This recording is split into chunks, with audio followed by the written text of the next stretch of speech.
Well, hello, and welcome to my latest video, movie review time, The Phoenician Scheme, written by Wes Anderson, directed by Wes Anderson. What's it like?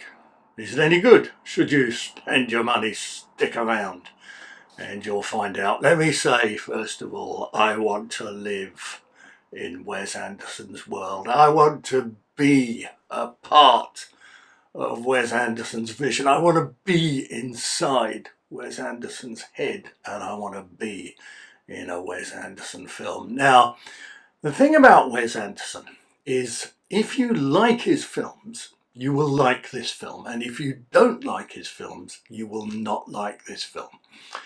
Now, it's a bit hard to say what it's about. If you've seen any of his previous films, Fantastic Mr. Fox, for example, you know what that's about. It's about a fox, surprisingly enough. The Grand Budapest Hotel is about a grand hotel in, of all places, Budapest. But this film is a little harder to describe. First of all, it stars Benicio del Toro, who appears in practically every scene. And he plays a kind of, is he Turkish, is he Eastern European? Not entirely clear, but he's a magnate, he's an entrepreneur. Elon Musk? No, he's much nicer than Elon Musk. And he has 9 sons and 1 daughter. For reasons that I didn't quite understand, he fears that he's going to get assassinated, so he wants to pass on his business empire to his daughter, who, as it turns out, is a nun, although I didn't, again, quite understand why.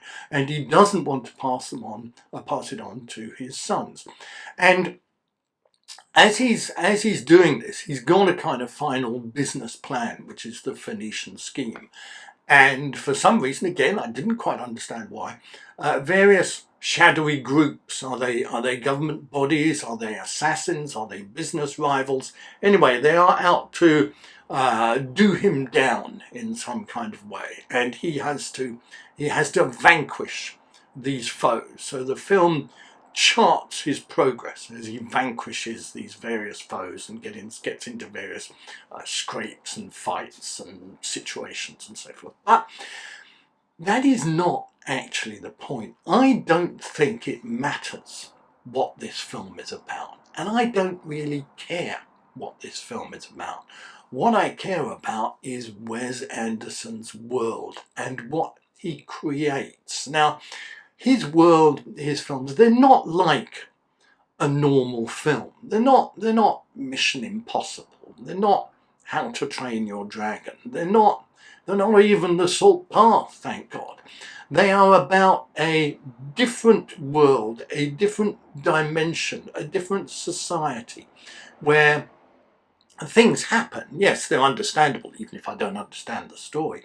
But what they are designed to do is to create a series of tableaux, a series of images, which are then run together. Now, I know that a movie is a series of images run together, but you can break up a Wes Anderson film into however many images there are in a roll of film, and each one would stand alone as a still photograph. Everything is in its place. Everything is decided. Everything is ordered. Every colour is chosen. Every item of clothing is chosen. Everything in the background is chosen. Now, I know that happens in other films. I know that set designers play a really important role in a film, but there is something about a Wes Anderson film that makes it different from other films, at least in my view.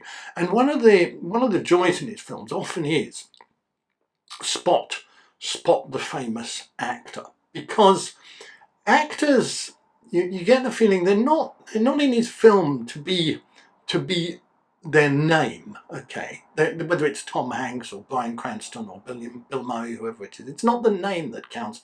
It's the character that Wes Anderson has created for them to play. And when you're watching the film, you see these people pop up, and I've got a list of some here. Richard Ayoade, great British comedian.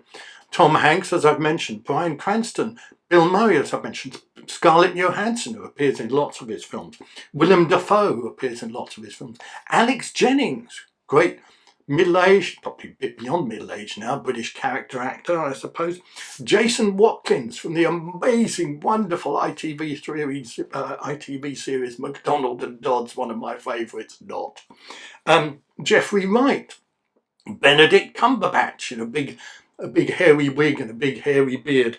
F. Murray Abraham, yes, you remember Salieri from Amadeus all those years ago. Riz Ahmed, all these people who appear often quite briefly in this particular film. You think, oh look, that's Bryan Cranston. That's Richard Ayoade. What's he doing here?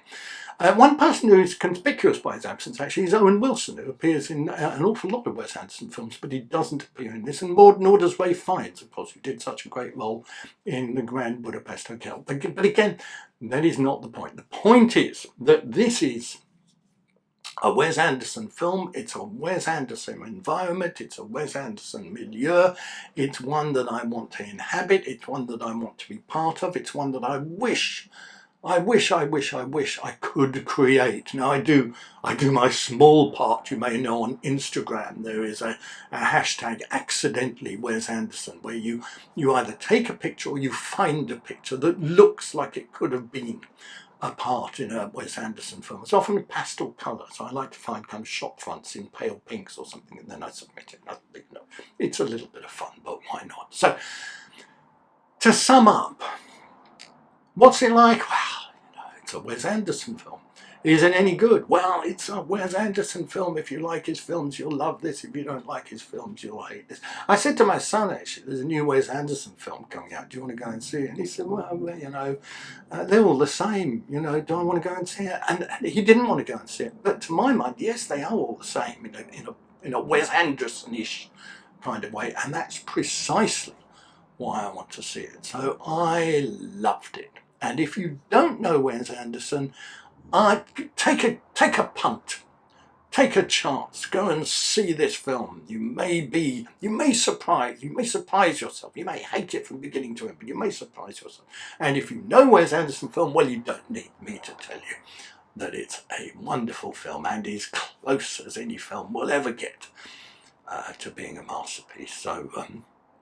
There's a big fight scene at the end with Benedict Cumberbatch, who I think plays Benicio del Toro's brother, or Korda, his name is. Not Alexander Korda, the Hungarian, I think, film director. Maybe Korda in this film is supposed to be Hungarian. But anyway, in many films, if you end up with a fight scene, it lasts about 40 minutes. If you go and see one of the Avengers films or something like that, the last fight scene just go on forever and ever and ever. Here it lasts for about 5 or 6 minutes and then it's done and it's finished, but it's a wonderful, glorious fight scene, and why not? Should you go and see it? Oh, of course you should. I absolutely loved it, and I can't wait for the next one. So, thanks for watching. See you next time.